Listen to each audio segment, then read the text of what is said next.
Bienvenue à Mediapart pour notre grand débat hebdomadaire. Changer de République, réanimer la démocratie.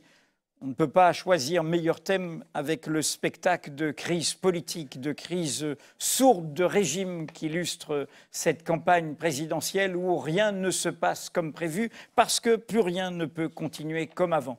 Ce débat devait avoir lieu, et c'est pour ça que c'est un jeudi et non pas un mercredi, non pas dans nos locaux parisiens, mais à Lyon, avec un partenariat avec la Bibliothèque municipale de Lyon, dans la salle Édouard Herriot, homme politique symbolique du radicalisme lyonnais.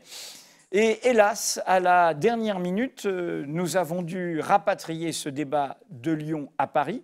Pardon et nos excuses à tous les Lyonnais et Lyonnaises qui auraient voulu assister en direct à ce débat. Tout était prévu, toutes les équipes, tous les repérages. Mais la mairie de Lyon, celle de M. Gérard Collomb, socialiste et soutien d'Emmanuel Macron, a prétexté du deuxième plateau que vous allez découvrir tout à l'heure, où il y avait 4 élus représentants de la vie politique locale dans sa diversité, de la droite à la gauche. Et il a prétendu tout d'un coup, alors que notre convention de partenariat était très claire, très explicite, votée par le conseil municipal, qu'en période électorale, on ne pouvait pas faire de débat sur la démocratie dans une salle municipale. Allez comprendre.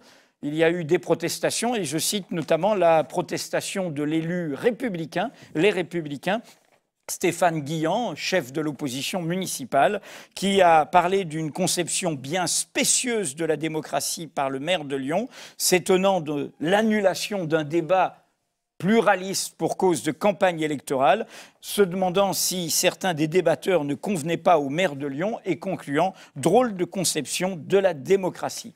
Et donc, nous avons décidé d'avoir le même débat à Paris avec les mêmes invités.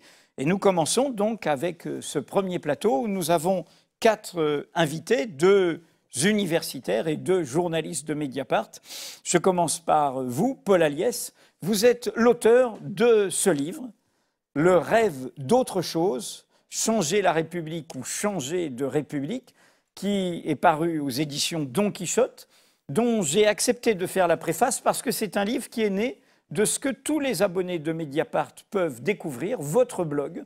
Depuis le début de Mediapart, vous avez animé un blog sur cette question du changement de République et vous l'animez d'une double manière, en tant qu'académicien, pourrait-on dire, c'est-à-dire professeur émérite de sciences politiques à l'université de Montpellier, mais aussi par votre engagement, vous êtes président de cette Convention pour la 6e République, la C6R, qui est la première à avoir porté cette question de la C6R.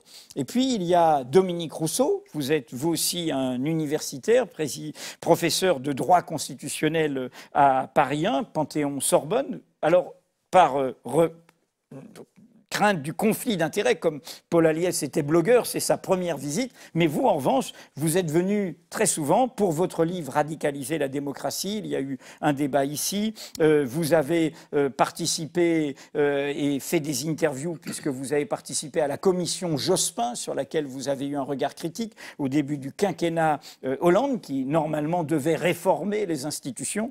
On n'a pas vu grand-chose. Et vous avez même aussi participé à des débats que nous avons organisés à Avignon sur cette question démocratique, notamment face à Cécile Duflot. Et à côté de vous, Mathilde Mathieu, qui est celle qui fait très peur aux parlementaires, qu'ils soient sénateurs ou députés, par ses révélations sur l'opacité financière de la vie de nos élus nationaux. Parmi ces diverses enquêtes, on en parlera. Et Mathieu Magnodex, qui, lui, en revanche, a les contre-coups des enquêtes de Mathilde, puisqu'il a suivi le Parlement et il a vu comment le Parlement avait des limites sous ce régime présidentiel. Et enfin, Fabien Escalona, qui, pendant toute cette période présidentielle, illustre ce que nous avons voulu faire à Mediapart, c'est-à-dire le lien entre la recherche et le journalisme. Vous êtes, tu es, puisque à Mediapart, on se tutoie, chercheur en sciences politiques, et tu vas mener ça avec moi. Première question, en commençant par Paul Aliès, justement, et en faisant le tour. Quel est votre constat général tous les 4, sur la façon dont ce système français fait régresser notre démocratie. Le constat, il est sous nos yeux et il est administré à chaque élection présidentielle ou presque, dans un genre différent. En l'occurrence, là, le dérèglement de ce qui apparaissait comme un rituel est atteint des sommets ou des abysses. En ce sens que même les candidats qui sont des fois depuis longtemps favorables à un changement de république, à une sixième république, n'arrivent pas à dire nous. C'est je ferai, enfin c'est la fameuse l'affaire de Hollande déjà il y a 6 ans, moi président je. Tous les candidats qui ont incarné par le passé ou qui voudraient incarner pour le futur, je pense aux 2 candidats de gauche, une sixième république, restent cantonnés dans cette bulle où il faut faire président. Voilà. Alors, Arnaud Montebourg a voulu faire président pendant les primaires. Il a fait président, mais il n'a pas dit comment il ferait ensuite s'il était élu. Mélenchon est de plus en plus président, et même présidentialiste, puisqu'il chasse les banderoles des partis à la manifestation pour la 6e République. Et Hamon, qui s'efforce de faire président. Peut-être pourrait-il d'ailleurs dire qu'il partagerait le pouvoir avec le Premier ministre, ce serait une manière de pouvoir mieux vendre sa posture. Eh bien non, c'est toujours, nous faisons le président. Je rappelle que pour les spécialistes des États-Unis, il y a 8 ans maintenant, Obama a donné un nouveau élan à sa campagne quand il a dit nous. Il est passé du jeu au nous. Yes we can. Et donc ça n'était pas qu'une formule de communicant, c'était un changement dans la façon dont on pouvait imaginer une présidence, la présidence américaine n'est pas rien, de manière collégiale, collective, associative, je ne sais pas. Eh bien ça, en France, ça n'est visiblement pas possible. Et donc, mon propos, je m'en tiens là, c'est tout le mal vient de ce présidentialisme qui n'est même pas un système présidentiel comme beaucoup le croient. On n'est pas aux États-Unis, où les contre-pouvoirs sont extrêmement nombreux. En France, c'est une prise de pouvoir qui date depuis plusieurs décennies et qui nous met au bas même de l'Europe démocratique, telle qu'elle est, de l'Union européenne. Il n'y a aucun pays membre de l'Union où les choses se passent comme chez nous. 13 élisent un président de la République au suffrage universel direct. Pas un seul de ces pays donne des pouvoirs aussi exorbitants que ceux que nous avons en France. Voilà. Alors, une question de Fabien. Avant qu'on continue à faire tourner la parole, vous aviez traité dans votre blog à propos du limogeage de Montebourg et Hamon pendant le quinquennat. Vous disiez attention, il s'agit d'une crise ministérielle, peut-être qui révèle une crise politique, notamment avec les frondeurs, on va peut-être en parler tout à l'heure, mais ce n'est pas une crise de régime. Il faut se garder des grands mots. Est-ce qu'avec le climat qu'on vit actuellement, potentiellement, les candidats PS, LR pourraient être absents du second tour? On a tout le climat des affaires dont on a parlé, avec François Fillon au premier chef. On voit réapparaître cette notion de crise de régime. Qu'est-ce que vous en pensez? La crise de régime peut sortir de ces élections. Crise de régime, entendons-nous, jusqu'à présent, on a considéré que les 3 cohabitations que nous avons connues ont conforté le régime. Beaucoup de collègues constitutionnalistes disent que ça prouve la souplesse, l'adaptabilité du régime. Là, imaginons, enfin, quel que soit, on ne va pas rentrer dans les scénarios trop précis, mais enfin, ni Macron, ni Le Pen n'ont de majorité garantie à leur botte, si on peut dire, avec l'élection législative qui suivra leur élection, par hypothèse, à la présidentielle. Donc, si nous avons, dès le lendemain de l'élection législative, un désaccord de majorité présidentielle et parlementaire, là, on rentre dans un système qui risque de secouer beaucoup le régime. Mais en effet, je trouve qu'à chaque fois qu'il y a une crise, bon, vous l'évoquiez en 2014, à chaque fois c'est une crise de régime, alors qu'on a un système qui est extrêmement solide, justement, vu l'inaccessibilité de l'exécutif et du sommet du système qui, d'ailleurs, ruisselle sur tout le dispositif jusqu'à la périphérie, dans la collectivité locale, où on a des chefs d'exécutif inatteignables, irresponsables. Dominique Rousseau, continuons sur le constat. Le constat, effectivement, est le même, c'est-à-dire que tous les candidats et j'irais au-delà même des candidats qui se réclament de la gauche, mais tous les candidats aujourd'hui proposent alors de réformer, de modifier, de changer de la Constitution. Donc il y a bien actuellement le sentiment que nos institutions actuelles ne correspondent plus à la manière de vivre la politique et peut-être même à la manière de vivre tout court. Nos institutions ont été inventées en 1958 et elles étaient les héritières des institutions passées. C'est-à-dire que nous avons des institutions essentiellement verticales. Le président commande au Premier ministre qui commande aux députés, alors que nous avons une société de plus en plus horizontale. Et par conséquent, il y a un blocage entre une société qui vit ses relations de manière plus ou moins égalitaire dans les différentes sphères d'activité, que ce soit le travail, que ce soit la famille, que ce soit la politique. Et vous avez en revanche des institutions, que ce soit les partis politiques ou les institutions de la Ve République, qui, elles, sont verticales. Et donc, d'où la crise. Parce qu'une constitution, c'est fait pour, en principe, pour permettre le passage entre la volonté du peuple et la volonté des élus.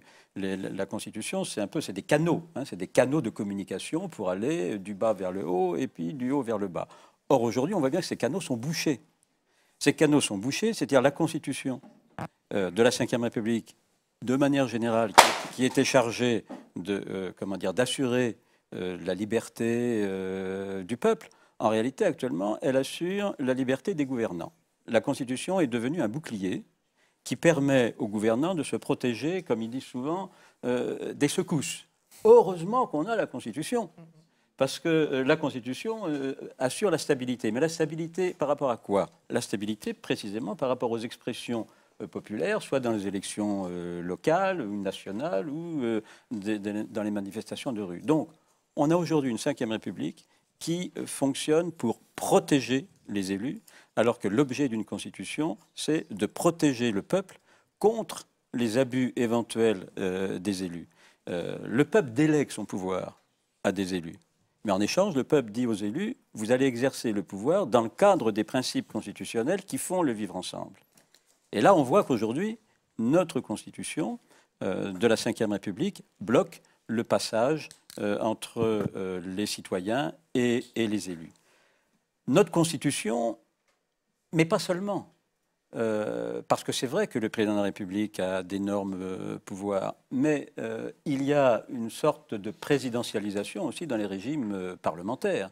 Il y a Angela Merkel, le Premier ministre britannique, le Premier ministre espagnol, d'une certaine manière, ont des pouvoirs de contrainte sur leur majorité parlementaire qui est assez équivalente à celle qu'on connaît en France.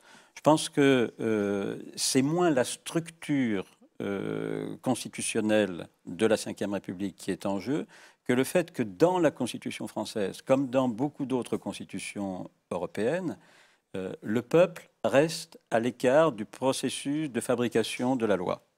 Alors on peut aménager à l'intérieur de la Constitution, donner un peu plus de pouvoir au président, un peu moins au Premier ministre, ou un peu plus au Sénat, un peu moins à l'Assemblée. Donc on va y venir sur les solutions. Voilà, on peut réorganiser, mais est-ce que c'est ça que signifie aujourd'hui la crise institutionnelle?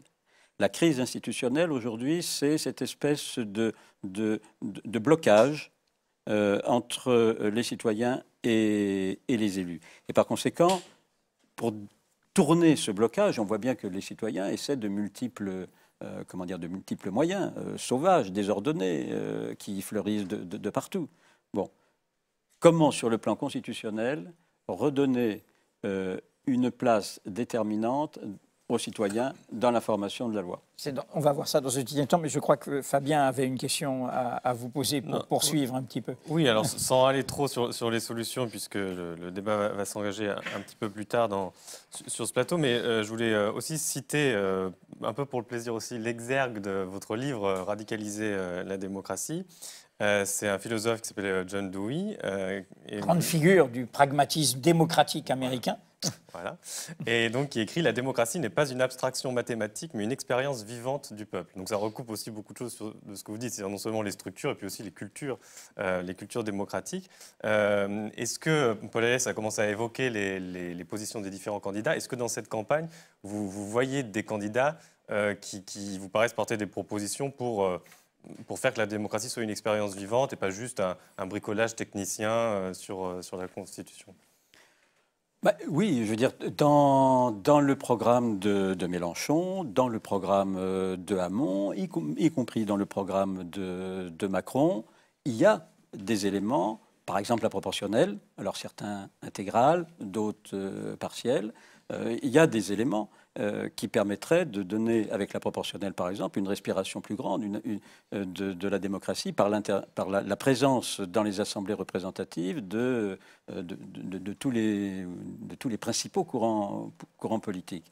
La possibilité par exemple, c'est Hamon qui appelle le 49.4. Le 49.3 citoyen. Le 49.4, le 49 citoyen, c'est-à-dire la possibilité finalement pour les citoyens de mettre en cause la responsabilité des élus si ceux-ci ne tiennent pas leurs promesses, qu'on retrouve aussi chez Mélenchon avec la procédure du recall. Tout ça, ce sont des procédures qui visent à réintroduire le citoyen comme entre deux moments électoraux pour contrôler l'exercice par leurs élus du pouvoir qui leur a été délégué. Alors, on va continuer le tour du constat avec des journalistes de Mediapart. Mathilde, donc, tu as révélé toutes les histoires qui ont ébranlé donc, le Sénat et l'Assemblée sur la non-transparence, sur l'utilisation de l'argent public, ce qui est au cœur de l'affaire Fillon. Tu avais, avant l'affaire Fillon, c'est l'article le plus partagé de toute l'histoire de Mediapart, révélé les emplois familiaux tolérés à l'Assemblée nationale, les épouses, les enfants, etc. Donc des emplois qui peuvent être de complaisance, à tout le moins. Quelle est ton analyse à partir de ce terrain comment ces institutions verticales, cette culture démocratique un peu empêchée, est-elle au cœur de ça, ou s'agit-il simplement de la corruption humaine habituelle et de ses faiblesses ? Moi, ce que je constate, mais comme vous, c'est qu'il y a un niveau de défiance vis-à-vis des parlementaires, je pense, inégalé. Il y a une perception de la probité des représentants de la nation qui est très, très dégradée. Alors, pourquoi ? Parce que depuis des années, les parlementaires refusent de rendre des comptes sur la manière dont ils utilisent l'argent public qui leur est alloué pour travailler, pour effectuer le travail parlementaire. Et moi, ce qui me frappe, ça fait effectivement plusieurs années maintenant que je traîne dans les couloirs du Parlement, c'est que les élus s'arc-boutent sur l'opacité. Ils refusent...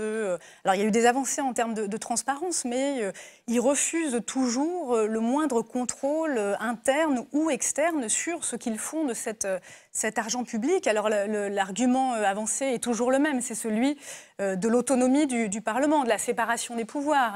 L'Assemblée est souveraine, etc. Et donc, aucun contre-pouvoir, selon eux, ne doit pouvoir venir regarder ce qu'ils font de cet argent public. Et quand la presse dénonce tel ou tel cas individuel, fait émerger tel scandale, c'est vraiment un phénomène, enfin, je crois qu'on l'a constaté au fil des années, de torture romaine, quoi. On se protège. Alors, je ne veux pas dire par là qu'ils sont tous les mêmes, loin de là. On a, y compris dans Mediapart, raconté comment des députés écologistes, mais aussi de droite, proposent de réformer l'Assemblée, le Sénat, de l'intérieur, sans succès jusqu'à présent. Et donc, c'est ce phénomène de torture romaine qui est frappant. Et puis, finalement, même quand un cas d'abus est dénoncé par la presse et qu'il est relativement caractérisé, jamais, je crois, mais vous allez peut-être me démentir, mais l'Assemblée nationale ni le Sénat n'a saisi la justice ou déposé plainte. Je ne crois pas que ça se soit passé. La seule plainte qu'on connaît ici à Mediapart, c'est une plainte que le Sénat a déposée à la suite de nos révélations sur des fausses factures faites par un sénateur qui a voulu se faire rembourser des repas qui n'existaient pas par le Sénat pour à peu près 2 500 € de mémoire. Et là, le Sénat a déposé plainte. Mais croyez-vous qu'il aurait déposé plainte contre le sénateur fautif? Non, pour vol de documents, pour que la justice aille identifier les éventuelles sources de Mediapart à l'intérieur du Sénat. Voilà, c'est la seule plainte, la seule réaction d'ordre judiciaire que je connaisse. Alors, c'est des discussions sans fin avec les parlementaires. Hein. Eux me renvoient sans cesse, mais vous alimentez le vote Front National, le populisme, c'est démagogique, etc. Encore il y a 10 jours, avec un questeur d'une des deux assemblées, c'est-à-dire ces représentants des parlementaires qui gèrent les finances du Parlement, avec qui on discutait emplois familiaux, et il me disait « Mais arrêtez de parler ça, c'est populiste, on a quand même le droit d'embaucher des proches, l'inverse serait discriminatoire, vous faites le jeu du FN, etc. » C'est vraiment un dialogue de sourds. Je ne comprends pas qu'ils ne saisissent pas à quel point la défiance est telle que il faut faire sauter ces arguments-là où ils disent aussi toujours on a besoin de confiance, de travailler avec nos proches, qu'on ne voit pas, la politique, ça prend du temps, etc. Mais tout ça, il faut oublier tout ça. Les gens ont besoin qu'on leur dise qu'il faut, qu'on mette fin à ces emplois familiaux, qu'on l'interdise comme au Parlement européen, comme aux États-Unis, comme en Allemagne, parce etc. qu'ils vivent aussi Faisons dans une simple. bulle. Ils ne sont pas comparatistes au sens mot que connaissent les universitaires, comparer les situations, les pays, les traditions, puisque c'est empêché au Parlement européen, dans d'autres parlements nationaux, au Congrès américain. Il faut faire sauter cette suspicion, principe de précaution, on interdit.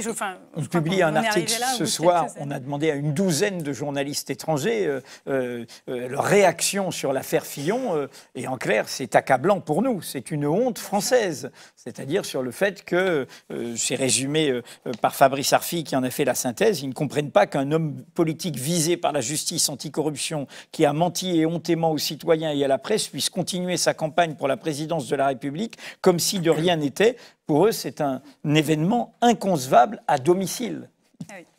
Et quand on préparait ce plateau, on en discutait, on parlait de cet échec de l'autorégulation des parlementaires, et tu me disais qu'au fond, la seule fois où ça a changé dans le quinquennat, il a fallu quelqu'un qui est irresponsable politiquement devant l'Assemblée, qui est le président de la République, il a fallu que ce soit lui qui prenne en charge le sujet pour pallier l'irresponsabilité des députés par rapport à l'usage de l'argent public. Après l'affaire Cahuzac, c'est François Hollande, effectivement, qui fait une déclaration à la télévision pour annoncer que les déclarations de patrimoine des parlementaires seront désormais publiques. Donc c'est un coup de force du président. C'est quelque part un coup de force. Et on a vu, tout le monde le sait, hein, Claude Barthelone par la suite monter au créneau pour dénoncer l'excès de transparence, une forme de totalitarisme. Et les parlementaires ont obtenu, enfin la majorité des parlementaires, que les déclarations de patrimoine ne soient pas publiées, qu'elles soient simplement consultables en préfecture. Et donc ils ont fait mentir le président de la République qui l'avait annoncé devant les Français comme une réponse indispensable à l'affaire Cahuzac. Alors là, on a vu cette question au fond de comment ça corrompt, comment ça mine la vertu, vieux mot républicain. Et avec toi, Mathieu, qui suit l'Assemblée, est-ce que on pourrait voir, tu as suivi notamment tous les épisodes sous ce quinquennat, les frondeurs qui rappelaient les engagements de 2012 et qui se faisaient vouer aux gémonies, alors que finalement c'est leur candidat qui porte les couleurs du Parti socialiste au final. Est-ce qu'à la corruption ne s'ajoute pas au fond l'impuissance du Parlement? Est-ce que ce n'est pas ça dont tu as été le témoin? Ouais, avant de répondre, je voudrais juste préciser, enfin pas préciser, mais compléter par des anecdotes ce que dit Mathilde. Enfin, c'est cette histoire de la transparence des parlementaires. C'était pas juste qu'ils étaient contre, c'est que ça a duré des mois. Et pendant des mois, les députés, comme ça, toute la journée, passaient leur temps à parler de ça. Alors, une partie, c'est toujours pareil. C'est-à-dire, c'est pas tous. Il y en avait y compris qui étaient persuadés qu'évidemment, il fallait faire cette transparence et aller beaucoup plus loin. Mais on l'a d'ailleurs chroniqué ici. Au départ, les mesures que François Hollande et le gouvernement comptaient mettre en place allaient beaucoup plus loin que ce qui s'est fait. Et les parlementaires n'ont pas été les derniers à finalement, étaient les premiers finalement à limiter la portée de ce qui s'est fait. Il y avait notamment, je me rappelle, beaucoup d'avocats parmi les parlementaires, députés, sénateurs, et beaucoup, comme ils l'ont fait d'ailleurs sur le cumul des mandats dans un autre domaine, beaucoup ils sont montés au créneau. Tous les avocats de l'Assemblée nationale sont montés au créneau pour considérer qu'on ne pouvait pas interdire le cumul de la fonction d'avocat. Ceux qui avaient des activités de conseil se sont pareil battus pour éviter, on le voit bien avec François Fillon aujourd'hui, ça nous revient en boomerang, puisque c'est bien de ça dont il s'agit. Ceux qui avaient des activités de conseil à côté, voilà, qui permet aux parlementaires en fait parfois quand même d'avoir des revenus bien largement supérieurs grâce à ces activités-là à leur activité de parlementaire. Et pareil, ils ont bataillé de la même façon. Et c'était un moment où il y avait que des batailles comme ça, de groupes constitués, de sous-groupes, on pourrait dire, défendant certains intérêts à l'Assemblée nationale, qui se sont battus, qui finalement ont gagné pas mal de choses. Sur le Parlement... Son impuissance. L'impuissance, elle est réelle. Moi j'ai commencé à couvrir, peut-être avec une forme de naïveté. J'arrive et je couvre le Parlement, je me dis, chouette, je vais suivre la gauche qui arrive au pouvoir et qui va faire voter des lois. En 2012. En 2012. Et assez vite, ce qu'on constate évidemment, c'est cette impuissance. C'est-à-dire que l'impuissance, elle se constate par le fait que très vite, les gens, y compris les plus enthousiastes et les plus jeunes, comprennent, notamment dans une majorité absolue, comme c'était le cas en 2012, qu'ils vont être pour l'essentiel des machines à appuyer sur des boutons pour voter les textes. Ils comprennent évidemment que quand ils ne sont plus d'accord et que c'est là que ça commence à poser un problème pour le pouvoir, alors là, ils deviennent importants et là, ça devient des personnes qu'il faut mater. Et c'est vraiment comme ça que ça se passe, avec des arguments ou parfois même des empoignades physiques qui sont... voilà, il faut absolument voter les textes. Évidemment, ça va jusqu'à le 49.3, qui est cette brutalité comme ça, qui sur certains textes, il y a quand même parfois un processus de discussion qui se fait, qui malheureusement est à la marge, c'est-à-dire qu'en fait les députés discutent toujours. Moi, ça a l'air très important à l'intérieur de l'Assemblée, cette espèce d'élaboration du consensus, comme ça, d'arriver entre le gouvernement et sa majorité à la construction d'un consensus. De l'extérieur, donc on peut raconter ça, on peut rester comme ça sur de vraies micro-batailles comme ça, mais en fait de l'extérieur, tout ça ne change rien finalement à l'aspect général du texte. C'est très rare que le travail de parlementaire fasse changer véritablement le texte. Et moi, je ne crois pas que dans ce quinquennat, ce soit arrivé, peut-être je me trompe, mais dans ce cas-là, que les députés me le signalent demain, mais je ne vois pas de grands changements substantiels, voilà, de l'examen d'un texte majeur, d'orientation, quoi, dans ce quinquennat. Donc voilà, donc d'abord le constat de l'impuissance, de cette forme de brutalité, de verticalité, et j'ajouterais quelque chose moi, qui m'a beaucoup frappé, et finalement, puisque voilà, c'est la fin de ce quinquennat, et moi je vais a priori plus remettre les pieds au Parlement sous cette mandature-là, donc c'est un peu l'heure du bilan. Ce dont j'ai été frappé aussi, c'est finalement, et c'est plus difficile à dire, je pense, c'est la qualité du personnel politique des parlementaires. C'est-à-dire que je ne mets pas en cause la qualité des uns et des autres, etc. Et c'est pour viser nommément personne, mais je trouve qu'on a finalement des personnalités qui viennent, soit sont des anciens collaborateurs d'élus, soit sont des anciens assistants parlementaires, soit sont des apparatchiks, et je dis ça sans... Voilà, les apparatchiks, les appareils, ça existe, et les appareils politiques... il en faudra probablement tant qu'on n'a pas trouvé autre chose. Mais on a, je trouve, pour le dire très concrètement, moi, c'est très rare que j'ai dans ce quinquennat des conversations politiques intéressantes et qui allaient au fond des choses et qui nous permettaient finalement de réfléchir au moment dans lequel on était avec des parlementaires. Il y en a quelques-uns, il y en a peut-être, je dirais, une dizaine, une quinzaine, mais sur 900 parlementaires, voilà. Alors peut-être que c'est de la boursouflure personnelle, peut-être que je trouve que voilà, mais que les gens sont pas à mon niveau. Je crois pas que ce soit ça. Je pense que des gens sont dans des enjeux ou des histoires qui sont qui souvent échappent un peu à la question de l'intérêt général et qui ne sont pas vraiment en rapport avec les rapports de force qui se jouent véritablement. Mais soit dans tes échanges avec les parlementaires, est-ce que tu as senti que c'était quelque chose de structurel voilà, par rapport à tout ce qu'on raconte sur la Ve République, ou est-ce qu'il y avait quelque chose aussi de conjoncturel, c'est-à-dire que cette majorité actuelle, on sait que les investitures avaient été faites avant les primaires qui ont désigné François Hollande, qui n'était plus le premier secrétaire qui avait dirigé le parti. Donc il y avait une sorte de hiatus comme ça entre l'état du PS et puis celui qui a été son candidat en 2012. Est-ce que oui, c'est vrai, parce qu'en fait, dès le début, c'est vrai que pour peut-être nuancer ce que je viens de dire avant, c'est que très vite, les gens ont compris que de toute façon, ils ne pourraient pas mener la politique d'une certaine façon pour laquelle François Hollande, pensait-il, en tout cas, avait été élu. Et donc, assez vite, ils ont fait à la fois l'apprentissage de cette cruelle leçon pour un certain nombre. En même temps, pour d'autres, c'était finalement une heureuse surprise, quelque part, parce que certains étaient finalement très contents aussi de la politique qui a été menée. Il ne faut pas non plus voir toujours les mêmes choses. Mais Donc oui, en effet, ils ont fait l'apprentissage de cette frustration très très vite en fait. Et de toute façon, dès qu'ils essayaient de lancer des initiatives jusqu'aux frondeurs, mais les frondeurs ça arrive finalement assez tard dans le quinquennat en fait, on s'en rend pas compte, ça arrive après quand il y a Manuel Valls qui arrive, etc. Et c'est là où ça se cristallise. Mais en fait, elle existe déjà cette frustration avant, c'est-à-dire quand c'est Jean-Marc Ayrault encore qui est Premier ministre, déjà il y a comprennent très bien qu'il y a un certain nombre de choses qui, même si des ministres poussent, etc., machin, qui ne vont pas se faire. Et du coup, la frustration arrive très tôt. Et c'est vrai qu'il y a à ce moment-là au Parlement, à part les journées du mardi, de mercredi, qui sont comme ça dans une sorte d'agitation, mais un peu vaine, avec des journalistes qui essayent de choper des phrases et de faire 20 secondes de Dupont-Aignan et 30 secondes de Jacques Miard, qui traîne toujours salle des 4 colonnes, ce député républicain qui est toujours là, qui est le troll de l'Assemblée nationale, et qui est aussi, d'ailleurs, ça fait le lien avec le plateau précédent, assez sexiste, qu'il ne se passe pas grand-chose, en fait. Paul Aliès, après ces deux témoignages de journalistes assez jeunes qui découvrent toute cette réalité, comment vous réagissez? Et puis, pour en revenir au thème de votre livre, pourquoi vous dites qu'il y a une alternative entre changer de ou changer la République? Oui.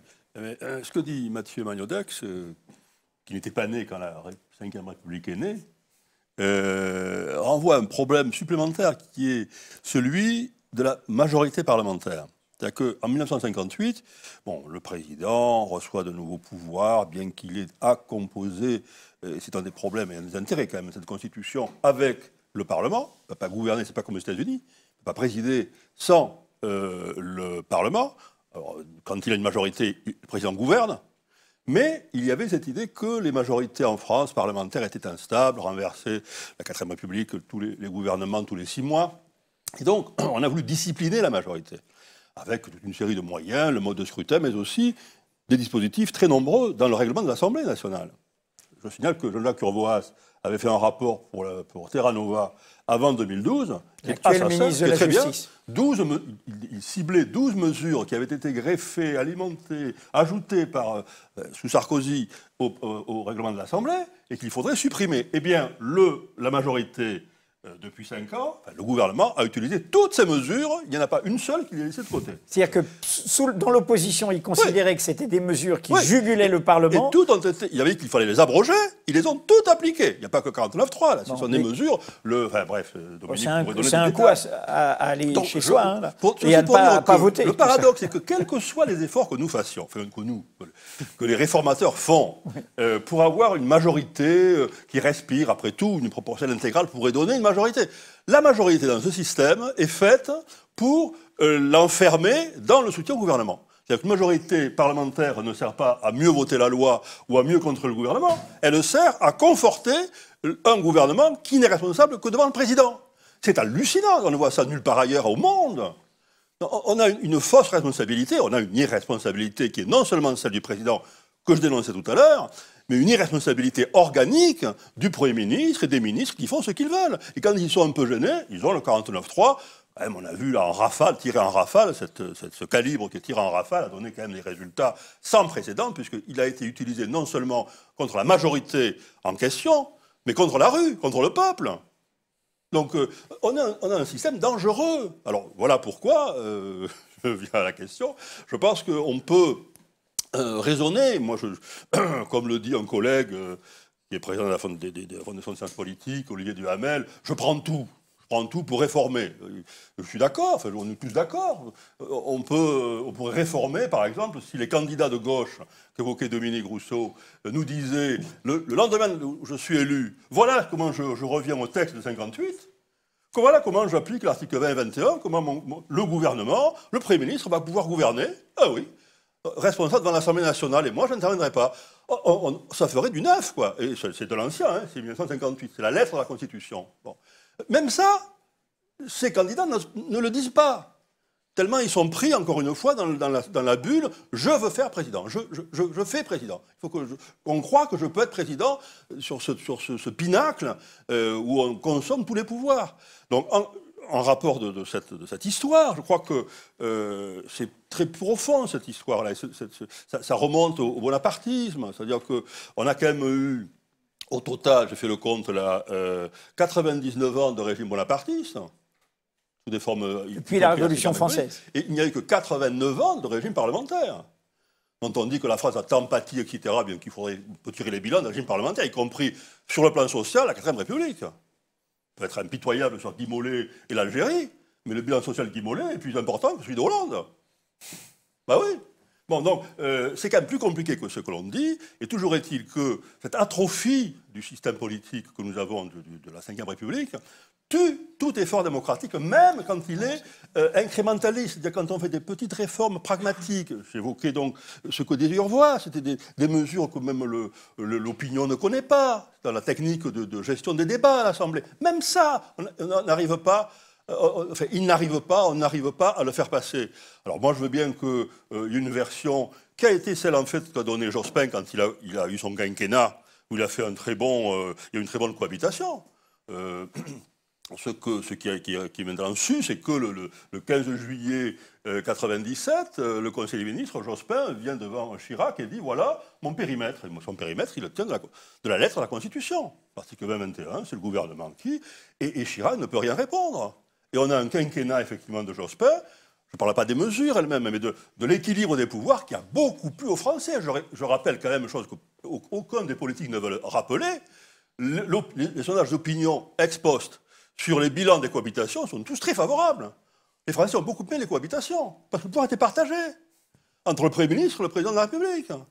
Et aujourd'hui, vous avez des régimes comme les Tunisiens, quand ils ont fait pendant 2 ans leur constitution, qu'ils en ont délibéré, ils sont beaucoup posés à ces questions, beaucoup mieux que chez nous, pour savoir est-ce qu'il fallait garder un président de la République, est-ce qu'il fallait aller au suffrage universel, est-ce qu'on gardait le Premier ministre. Ils ont dit oui avec un argumentaire qui dit ils ont des pouvoirs qui s'équilibrent. Le Premier ministre et le Président. Prenez la Roumanie aujourd'hui par rapport à la corruption. D'où viennent les manifestations? Alors c'est qu'il y a un président de la République qui est élu au suffrage universel direct, mais qui n'a pas les pouvoirs qu'il a chez nous, mais qui résiste. Il dit oui, non, on va pas démentir l'Union européenne. On applique les plans anticorruption. Et le Premier ministre, lui, il veut corrompre. Et oui, chez nous, c'est impensable. C'est impensable. Vous auriez ce système-là aujourd'hui sur les affaires que nous connaissons, depuis Cahuzac jusqu'à aujourd'hui, il n'y aurait pas ce qu'il vient de décrire. Alors une omerta, d'une oligarchie, ça revient à ce terme. Les gens se protègent eux-mêmes contre les lois, contre la République, contre les principes, contre l'opinion publique et le peuple. Avant peut-être de revenir sur ce qui est possible de faire dans le cadre actuel, la question portait aussi sur un changement de République. Il y a une proposition qui est quand même dans le débat public, qui est portée par les Insoumis, la France Insoumise autour de Mélenchon, qui essaie de faire une constituante pour vraiment changer la République. Alors, effectivement, dans vos écrits, Paul Hayes, vous critiquez cette solution, vous préférez une solution qui passe par une révision. Alors, avant peut-être de vous redonner la... qu'il a l'antériorité sur la 6ème République. Bien sûr, Je souligne ça parce que c'est oublié souvent. Avant peut-être de vous redonner la parole pour expliquer quelle serait la meilleure solution pour arriver à cette 6ème République, j'aimerais aussi peut-être le sentiment de Dominique Rousseau sur cette idée de constituante, d'autant que dans votre livre, vous expliquez bien que la Constitution... non, elle ne dérive pas vraiment du peuple, mais en fait, elle sert à créer un peuple. Et il me semble que c'est ça qu'il y a dans l'ambition de Mélenchon, avec toute la geste, toute la mémoire de la Révolution française qu'il y a derrière, c'est le peuple se refabrique lui-même à travers ce dispositif particulier qui est une constituante. Oui, alors, il y a 2 choses, mais je voudrais revenir aussi sur la question de l'abaissement du Parlement que vous avez souligné. L'abaissement du Parlement, il est le résultat de plusieurs éléments. La Constitution de 1958, la guerre d'Algérie, le scrutin qui a été choisi. La véritable Constitution de la France, et c'est ce qui explique la question des parlementaires, la véritable Constitution de la France, ce n'est pas la Constitution de 1958, c'est même pas la réforme de 62, c'est le discours du 31 janvier 1964, où le général de Gaulle dit « Il n'y a pas d'autre autorité que la mienne, ni ministérielle, ni judiciaire, ni civile, ni militaire, ni politique. » Autrement dit, tout dépend du président de la République qui contraint ses ministres et sa majorité à l'obéissance. Mais tous les autres présidents vont faire exactement la même chose. Que dit François Mitterrand en 1981? Mes 110 propositions sont, je le cite, la charte du gouvernement et la charte des parlementaires. Et quand les parlementaires ont voulu s'opposer à la... comment dire non, les généraux félons de 1960, à l'amnistie des généraux félons, les parlementaires ont voulu s'y opposer. Et Mitterrand a dit non. Et il y a eu le 49-3 contre l'avis, par exemple, de Pierre Joxe, qui était à l'époque président du groupe socialiste. Autrement dit, il y a une habitude aujourd'hui des parlementaires de soumission à la discipline du parti. Pourquoi? Qui est celle du président, en fait, mais pas celle du parti. Mais pourquoi? Parce que les députés tiennent leur siège, non pas du Premier ministre. Ils ne sont pas fait élire sous le nom de Mauroy, ils sont fait élire sous le nom du président. Donc ils obéissent à qui? Au président. Donc il y a une relation directe de soumission du président, enfin des députés au président. Ce qui a posé d'ailleurs le problème de Hollande, c'est que Hollande, c'est pas lui qui a construit sa majorité, c'est Martine Aubry qui, pensant gagner les primaires, avait avant réparti les circonscriptions et les électorales et pensant avoir une majorité pour elle. Manque de peau, elle n'a pas été élue. Et Hollande s'est immédiatement trouvé dans une majorité parlementaire qu'il n'avait pas fabriquée, alors que tous les autres présidents l'ont fabriquée. D'où le fait que ça a chahuté davantage, et ça on n'a pas suffisamment dit, ça a chahuté davantage sous Hollande parce que ce n'est pas lui le patron de la majorité parlementaire. C'était Martine Aubry qui l'avait confectionné. D'où le problème. Donc, si vous ajoutez à ça le cumul des mandats, si vous ajoutez à ça le fait que les élus aujourd'hui, pour des tas de raisons, se trouvent mieux dans leur mairie, dans leur département ou dans leur région qu'à l'Assemblée nationale, ben, vous avez toutes les dérives que vous décrivez. Mais qui est d'autant plus grave que ces dérives, dérivent aussi sur la gauche. Si vous lisez les propositions de Macron, supposez qu'il soit de gauche, hein, mais si vous lisez les propositions de Macron, si vous posez les propositions de Hamon et de Mélenchon, les dernières propositions de Mélenchon, c'est « je veux des députés raides, je veux des députés, je vais leur faire signer, hein, avant qu'ils soient candidats, je vais leur faire signer un texte pour qu'ils votent comme je leur dirais de voter ». Et Macron fait la même chose, il demande un engagement, une charte sur les 5 réformes, etc. Ce qui pose d'un point de vue constitutionnel la question du mandat impératif et représentatif. Mais bon, peu importe. En tous les cas, on voit bien que, si vous voulez, cette culture de la soumission parlementaire au président de la République a envahi, y compris ceux qui devraient lutter contre cette soumission. Comment peut-on avoir un Parlement autonome, indépendant, discutant, délibérant avec le président de la République, si, avant, le candidat demande aux députés de s'engager à le soutenir quoi qu'il arrive. Donc je pense que c'est très grave. Je pense que c'est très grave. Alors peut-être qu'avec la loi sur le non-cumul, peut-être que l'émergence d'une classe politique locale déconnectée de la classe politique nationale va peut-être changer les choses. Mais tant qu'on aura cette rencontre entre les contraintes dont parlait Paul Aliès de la Constitution plus le scrutin majoritaire, on ne sortira pas de la discipline. C'est pour ça que... Il y a discipline et discipline. Il y a la discipline autoritaire et il y a la discipline délibérée. La représentation proportionnelle n'exclut pas la discipline. Mais c'est une discipline qui est délibérée par des groupes. Angela Merkel, elle a délibéré après l'élection législative, elle a délibéré des mois et des mois pour arriver à un programme commun avec le SPD. Et maintenant, il y a une discipline, mais formée par la délibération. Là, on est... Elle ne tombe pas d'en haut. Voilà, c'est le bonapartisme. Bon, alors est-ce qu'il faut une assemblée constituante? Est-ce qu'il faut faire un grand coup de balai, la grande constituante si je peux, Oui. Dominique, juste un tout petit mot sur le fait qu'il y a sans doute un lien entre ce que vous dites, la soumission du Parlement, et le développement des mauvaises pratiques. Parce qu'on avait un chercheur dans Mediapart la semaine dernière qui montrait de façon scientifique et statistique que les parlementaires qui usent d'emplois familiaux sont aussi les plus absentéistes, sont aussi ceux qui cumulent, et que, juste un chiffre, les parlementaires hommes de plus de 60 ans sont 3 fois plus nombreux à employer un membre de leur famille que les femmes de moins de 60 ans. Juste cette parenthèse, les choses sont imbriquées, évidemment. Ceux qui ne sont pas vertueux sont les plus fainéants. On pourrait le résumer comme ça. Alors, sur constituante ou pas, bon, c'est vrai que je considère que la Constitution, alors peut-être parce que je suis constitutionnaliste et que, bon, j'en rajoute un peu, il faut toujours se méfier de son arrière-boutique, comme disait le camarade Montaigne, mais je pense que la Constitution, c'est du sérieux, comme aurait dit Sarkozy à propos de Carla. C'est du sérieux, c'est-à-dire que ce n'est pas simplement de la technique. La Constitution, c'est un miroir. La Constitution, c'est l'instrument par lequel le peuple se construit. Et s'il ne se construit pas par la Constitution, comment il se construit? Parce que le peuple est un artefact, le peuple n'existe pas. Bon. S'il ne se construit pas par la Constitution, par quel instrument va-t-il se construire? Par la religion, le peuple juif, le peuple musulman, le peuple catholique, le peuple bouddhiste, le peuple... Bon. Par la race, Nadine Morano, le peuple noir, le peuple blanc, le peuple rouge, par le sexe, le peuple hétéro, bi, trans. Bon.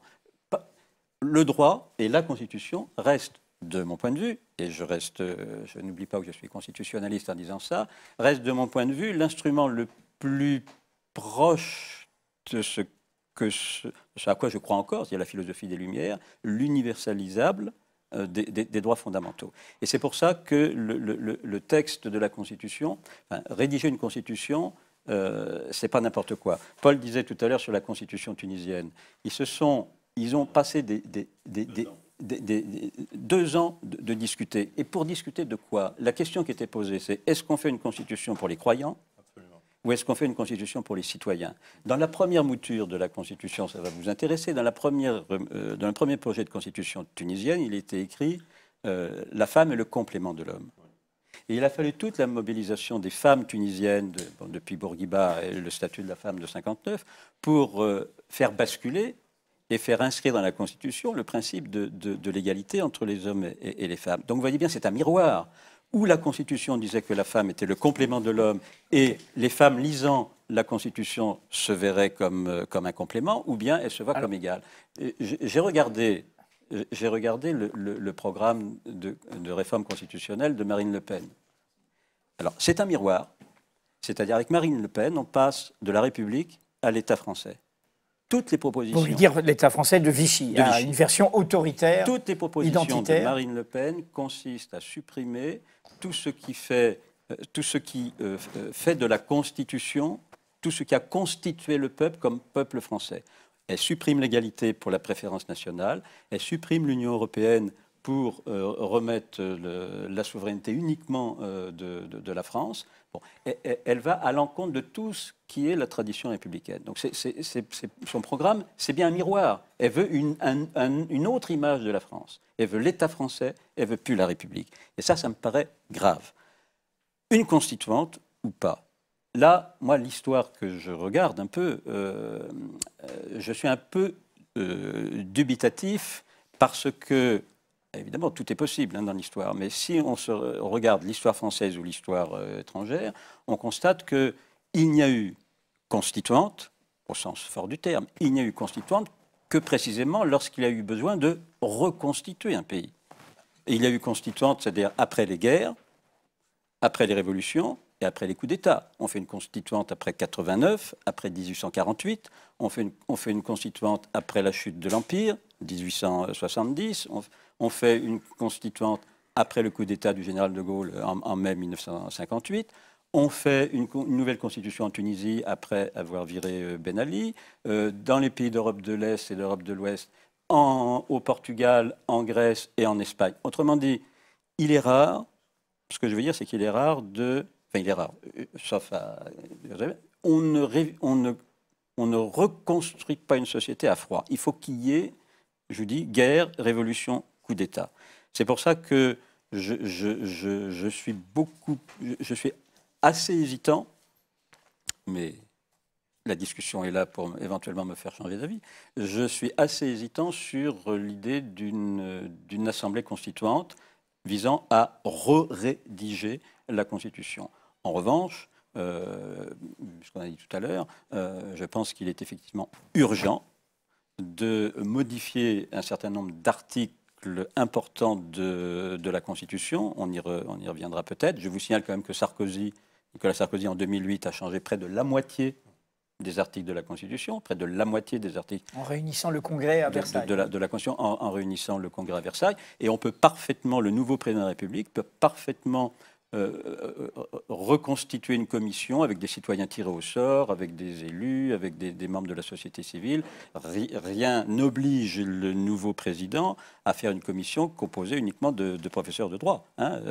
Il peut parfaitement ouvrir, avant de faire une révision, plusieurs commissions où il y aurait, disons, des gens tirés au sort, des membres de la société civile, des experts aussi, des élus, etc. Donc, l'Assemblée constituante Je n'y crois pas beaucoup. Alors, Paul Aliès, comment on fait? J'adhère à tout ce qu'a dit Dominique et j'en rajoute parce que je suis de plus en plus inquiet de voir l'invocation, c'est un terme presque biblique ou religieux, l'invocation de la 6e République, qui est très... Jean-Luc Mélenchon, samedi prochain, on va remplir à nouveau la place de la Bastille pour une marche pour la 6e République. Dans 10 jours, le 18 mars. Oui, enfin bon, voilà, bientôt. Hamon, on parle tous les jours de 6e République. On ne sait pas. D'abord, le contenu, on nous dit amélioration anti-ressort, ils vont décider. Alors ça, franchement, comme dit Dominique, une constitution, ça ne se fait pas au dé. Au dé, je veux dire, au hasard, qui fait que des gens tirés au sort, sans aucune responsabilité devant des mandats, vont définir des principes constitutionnels que nous avons défendus, que le Conseil, pour le meilleur, là, alors, constitutionnel, a défendu depuis des années et a constitutionnalisé les principes des droits de l'homme de 89. Et tout ça va être mis à l'encan dans une assemblée où il n'y aura aucun, c'est la proposition de Mélenchon, aucun élu ayant siégé dans aucune assemblée par le passé. Il y aura que des gens tirés au sort, on ne sait pas quelle proportion, et puis des élus, on ne sait pas trop comment. Alors ça, franchement, déjà la procédure me semble aléatoire, et surtout, comment on la convoque? Alors c'est là où je vois qu'il y a un violent paradoxe entre le fait d'invoquer la 6e République et de ne pas savoir quand est-ce ni comment on va la voir. Moi, ça fait 15 ans que, comme le rappelait Louis Plenel, nous nous obstinons, c'est pas le seul, à invoquer, à appeler à une 6e République, mais c'est les objections que nous avons rencontrées il y a longtemps, c'est mais comment on y va? Alors on nous dit, au PS, les gens nous disaient, il faut une révolution, une guerre aux frontières, une guerre atomique, enfin il faut un cataclysme pour changer. Non. Réponse? Non, on peut passer, on a remis un rapport à l'époque de Ségolène Royal. Le sénateur Bell, qui était à l'époque, qui n'était que sénateur, prêtait une commission. Il y a un rapport qui fait 80 pages, qui a été soumis, qui a circulé parmi les constitutionnalistes, Dominique parti, enfin l'a vu, il n'y a pas que des gens qui étaient dans l'équipe de Royal. Et ce rapport raisonne à droit constant, c'est-à-dire banalise l'idée d'un passage possible à une autre constitution, à notre régime. Depuis 1958, nous avons un article 89, on ne va pas rentrer dans le détail, qui est tellement compliqué que même le général de Gaulle à la fin disait que ce n'était pas possible de pouvoir utiliser cette voie de réforme. Et d'ailleurs, il a utilisé en 1962 l'article 11, qui consiste à banaliser un référendum et à finalement dire que par référendum, en référendum tout simple, on peut changer de constitution. Il a instauré ainsi l'élection du président au suffrage universel direct. Bon. Non, la voie de l'article 11 est tout à fait... banalise déjà une possible ratification populaire d'un changement de constitution. Mais comment on convoque cette... C'est une phrase de Mélenchon qui se balade. Comment on convoque cette... Il dit, je fais l'article 11, alors aussitôt, le Parlement est mis de côté. Et quand même, ça commence mal. Ça reconnaît Dominique sur les députés. Et c'est le problème avec le PC, en dehors des histoires de prébande ou autre, c'est le fait que le Parti communiste, ils ont bien raison, il peut y avoir des députés qui seront obligés d'adopter les mesures de Mélenchon, président de la République, s'il l'est. C'est hallucinant comme système quand même, c'est hyper présidentialiste. Donc, encore une fois, comment peut-on passer à une autre constitution si on ne mobilise pas le peuple ? Pas dans l'Assemblée constituante, mais avant qu'elle ne puisse se réunir. Et pour le coup, l'article 11 fait qu'avec un peu de modifications, je ne rentre pas dans les détails, que le Conseil constitutionnel a apporté après 2005 et autres, il faut qu'il y ait un engagement de responsabilité du Premier ministre dès le début de la mandature, après l'élection de l'Assemblée nationale, disant voilà sur quoi nous nous engageons pour réviser la Constitution. Et à partir de là, on peut très bien voir, comme ça a été le cas d'ailleurs, aussi bien en Tunisie qu'en Islande. Une Assemblée nationale qui, pendant 2 jours de sa semaine, en session extraordinaire, c'est-à-dire 2 mois, 3 mois, discute de la Constitution, en même temps qu'elle légifère l'autre jour, donc c'est banal.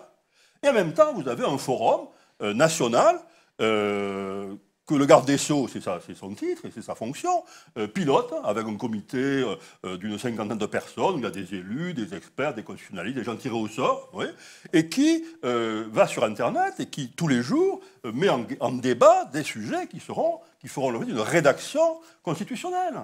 Et à la fin de ces 2 mois, entre le forum interactif constituant, l'Assemblée nationale qui est constituante de ce point de vue-là, mais de manière tout à fait ordinaire, on croise les copies, on les relève et on les croise, on fait un texte qu'on soumet à référendum de l'article 11, et on peut passer à une constitution nouvelle. Le référendum peut être aussi à question ouverte, pas seulement oui ou non, on peut avoir plusieurs questions. On peut ainsi avoir mobilisé ce qu'est aujourd'hui la nouvelle société, des réseaux sociaux interactifs, etc., qui, en Irlande, ils l'ont très bien pratiqué. Hein. Ouais. C'est un petit pays, mais ils avaient des effectifs qui étaient tout à fait significatifs d'un forum qui a duré 3 ans. Islande, Le problème, Islande ou Irlande? Islande. Islande. Excusez-moi, en Islande. Islande. De 2009 à 2012.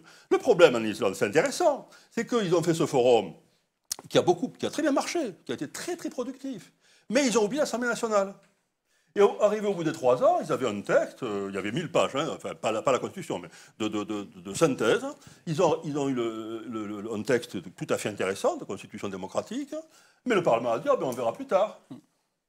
Voilà ce à quoi risque de nous amener la voie Mélenchon. C'est-à-dire que si vous écartez le Parlement, comment peut-on imaginer que la droite, malgré son état d'aujourd'hui, va laisser passer un processus, une assemblée constituante convoquée par le nouveau président, et puis tant pis si, ils vont prendre le maquis. Enfin, ils vont prendre le maquis, ils vont prendre l'embuscade. C'est pas... Alors Mélenchon, on a eu des débats. Avec il y aura une représentante de la France Insoumise tout à l'heure. Elle pourra Ah peut-être bon, vous répondre à ce moment-là. Ça sera mieux. Je conclue. Mélenchon a dit, c'était le 19 septembre 2014, c'est pour ça que je sors de papier tellement. La convocation d'une assemblée constituante suppose un mouvement populaire et qu'existe une force populaire suffisamment structurée et consciente. Ah, ça c'est pas l'article 11, ça quand même. Il faut qu'il y ait un mouvement social. Je suis entièrement d'accord. Si c'est mai 68, à l'époque, la 5e République avait 10 ans, c'était pas beaucoup. On aurait pu imaginer, ça, personne n'avait imaginé, une assemblée constituante. Si un mouvement comme en 2005 sur l'affaire de la Constitution européenne, on aurait pu imaginer, moi je l'ai défendu, l'hypothèse d'une autre type d'assemblée constituante européenne, c'était assez facile à imaginer, qui délibère effectivement pendant un an de nouveaux traités constitutionnels. Mais là, c'est complètement baroque. On prend l'article 11, qui est une voie raccourcie. Alors pourquoi pas? Mais au lieu de banaliser la voie, de la rendre populaire, au contraire, on la rigidifie. Donc, encore une fois, je pense qu'on revient au début de mon propos, du début. Ces gens-là ont un vice, enfin, qu'ils ont pris dans la Ve République. Ils se voient clamer que président. Voilà, ils sont présidents de tous les Français, et qu'ils soient de gauche ou de droite, d'extrême gauche ou de ne sais trop quoi, ils ne changent pas de posture par rapport au mal que nous évoquons, démocratique, à savoir une atrophie du pouvoir présidentiel et une infirmité du pouvoir parlementaire. Alors, peut-être on peut terminer cette premier avec, tour avec Mathieu, parce qu'on a évoqué plusieurs candidats. Toi, tu couvres Macron pour Mediapart. Alors, il est un peu au confluent de pas mal de choses, de contradictions qu'on a évoquées jusque-là. L'idée de la proportionnelle, ça y est, il l'a reprise. Dominique Rousseau disait que ça pouvait être une forme de respiration dans la 5e actuelle. Il a parlé d'un contrat de la nation pour ses parlementaires. Alors, visiblement, il revient un peu dessus.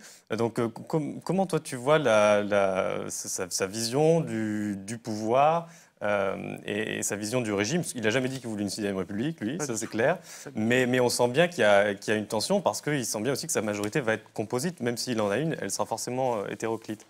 Oui, je crois qu'il est dans une situation où il essaye comme ça de capter l'air du temps dont on parle. Et pour Emmanuel Macron, il est souvent question de capter un air du temps. Donc il capte tout ce qu'on vient de dire d'une certaine façon. C'est-à-dire qu'il a bien compris que cette crise de la représentation et de cette crise de confiance dans les politiques, il a bien compris qu'il y a un problème quelque part. Et que voilà, donc, de toute façon, il veut montrer que le système politique a un problème, moins que le système économique, qui n'est pas vraiment ce qu'il remet en cause. Donc évidemment qu'il capte ça.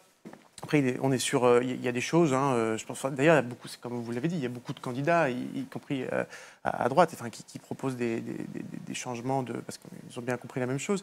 Mais après, sur la question de la réduction sur la proportionnelle, par exemple, c'est peut-être là, on ne sait pas vraiment. Enfin, c'est possible, mais ce n'est pas vraiment dans le programme. Et sur le contrat de majorité, il sent des fluctuations et des hésitations, puisqu'il voit bien qu'il y aurait des petits problèmes de constitutionnalité. Donc, du coup, c'est plutôt se mettre d'accord sur de grands axes, mais ça veut dire qu'il y a eu un petit changement de pied là, et qu'il ne reparle pas vraiment du 49-3. Et donc, je ne suis pas sûr qu'il n'utiliserait pas le 49-3 comme président. Il y a une forme d'ambiguïté, il me semble, encore à nous. Dominique Rousseau.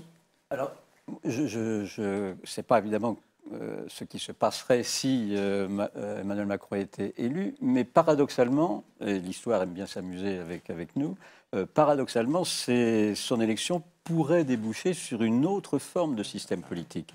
Parce que s'il est président, je crois que Paul le disait tout à l'heure, s'il est président, il n'aura pas de majorité à l'Assemblée. Il n'aura pas de majorité à l'Assemblée. Et par conséquent, il sera obligé de construire ce qu'Edgar Faure appelait des majorités d'idées. Hein, c'est-à-dire, il pourra avoir une majorité gauche-gauche sur tel problème, gauche-centre sur tel autre problème, etc.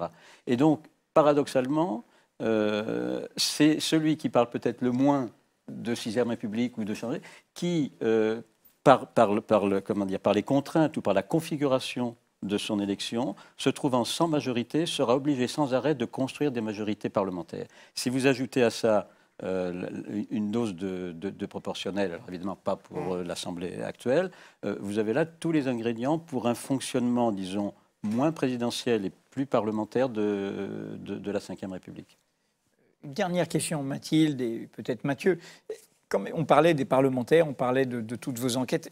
Tout ce qu'on décrit quand même, c'est danser sur un volcan, où l'autre image, c'est le Titanic, ils savent qu'ils vont droit. Est-ce que vous avez le sentiment qu'ils vivent, ils comprennent qu'il y a cette crise, on n'en a pas parlé, qui s'est très développée dans le livre de Paul Aliès, qui se traduit par l'abstention, qui se traduit par un retrait, et qui se traduit même par l'incertitude actuellement électorale en profondeur. Est-ce qu'ils le vivent, est-ce qu'ils le sentent? Est-ce que cette inquiétude que nous exprimons là, ils l'ont eux aussi? Je sais pas jusqu'où. Ce qui est sûr, c'est qu'ils ont toujours du mal à accepter des choses qui peuvent paraître simples quand on est simple citoyen, c'est-à-dire l'exigence d'un casier vierge de tout délit d'atteinte à la probité pour être candidat aux législatives, l'idée d'un certificat fiscal dont on parlait il y a 2 ans, dont on ne parle plus du tout. Pour être candidat, il faut fournir un certificat prouvant que vous avez payé vos impôts. Oui. Des choses aussi simples faire comme que le monsieur qui avait oublié de payer ses impôts. Comme Thomas Thévenoud. Voilà. Des choses aussi simples que ça leur paraissent complètement lunaires. Enfin, je sais pas, je connais moins les députés que Mathieu. Non, mais il y a juste un truc, c'est qu'il y a un tiers des députés, a priori, qui ne se représentent pas. Un certain nombre, c'est parce qu'ils sont couverts par le cumul des mandats, donc ils préfèrent un mandat local, etc. D'autres, c'est parce que, comme Claude Bartolone, qui est élu depuis 81, bon, c'est vrai qu'il est un peu temps, là, maintenant, de passer la main, quand même. Mais encore, il y a, je crois, Gérard Bapt, qui est à son 9e mandat. Et puis, il y a François Fillon, qui est parlementaire depuis 81, qui voilà, peut être Balkany arrête, je crois, parce que LR a compris qu'il fallait quand même arrêter, etc. Mais bon, il y a aussi des députés, du coup, concernés pour des raisons comme ça un peu particulières. Et puis, il y en a quelques-uns, y compris d'ailleurs, qui sont à leur premier mandat, qui ne sont pas énormément, donc il ne faut pas non plus considérer que du coup ils sont beaucoup, qui renoncent en disant ok, j'ai fait un tour, puis je repars, parce que en fait, je veux faire autre chose. Voilà, donc pour des raisons perso, parce qu'ils veulent avoir d'autres projets, parce qu'ils sont encore jeunes, parce que la politique les a déçus, et il y en a, je ne sais pas si ce phénomène peut-être s'est déjà reproduit dans d'autres, je n'ai pas une expérience très longue, mais je ne sais pas si, en tout cas, ça arrive, et beaucoup disent que voilà, c'est parce que ils n'ont pas trouvé là, ils ont une sorte de frustration par rapport à ce qu'ils pensaient pouvoir et devoir faire d'une certaine façon, puisque je pense que beaucoup de députés vivent aussi cette sorte d'impuissance de façon très difficile. Ils ne sont pas à plaindre, on ne va pas les faire, mais ils vivent cette incapacité politique d'une façon très difficile, et en disant, finalement, très souvent, la phrase qui revient souvent, c'est « je sais que localement, quand je peux trouver, débloquer un truc dans une entreprise pour quelqu'un, passer un coup de fil à quelqu'un pour débloquer un dossier, je suis plus utile, souvent, que ce que je fais à l'Assemblée. » Alors, simplement pour peut-être... Rapidement. Rapidement. Il y a quand même quelques députés, qui ont conscience que le système politique, ou même la démocratie représentative, la forme représentative de la démocratie arrive à bout de souffle, et qui créent, je pense, il y a Parlement et Citoyens, il y a des initiatives de Dominique Rimbourg, par exemple, je crois, qui ont parfaitement conscience que le système ne peut pas durer, et qui essaient de le transformer de l'intérieur avec les amendements citoyens, etc. Bon. Alors, est-ce que c'est simplement un gadget, ou est-ce que c'est quelque chose qui peut prendre? Bon, ça, on le verra. Mais enfin, il y a quand même quelques députés conscients de la faillite du système actuel. Dominique Rousseau et Paul Aliès, vous restez avec nous.